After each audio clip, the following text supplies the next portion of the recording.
ఈరోజు బేతాళుడు బట్టి విక్రమార్కుడిని అడిగిన ప్రశ్నకు సమాధానం మీకు చెప్పబోతున్నాను. రాకుమారిని రాక్షసు దగ్గర నుంచి కాపాడి ఆ విలువిద్యకారుడు తీసుకుని వచ్చి రాజుకు అప్పగించాడు. రాజుకు అప్పగించిన తర్వాత తన రాకుమారిని ఎవరికి ఇచ్చి పెళ్లి చేయాలి అనేది సమస్యగా మారింది. ఈ సమస్యను బేతాళుడు బట్టి విక్రమార్కుడిని అడుగుతాడు. అందుకు బట్టి విక్రమార్కుడు చాలా మానవీయ కోణంలో ధర్మబద్ధంగా సమాధానం అయితే ఇస్తాడు. ఎవరైతే జ్యోతిష్యుడు ఉన్నాడో అతను కేవలం దిశానిర్దేశం చేశాడు.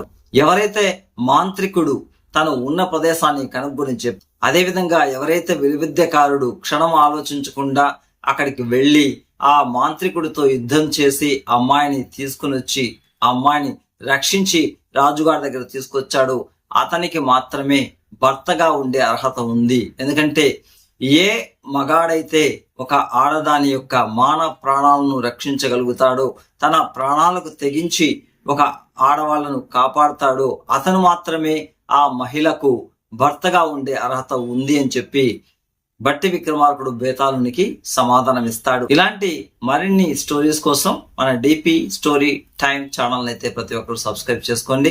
ఎవరైతే కమెంట్స్ రూపంలో పెట్టారో వాళ్ళందరికీ కూడా నా కృతజ్ఞతలు.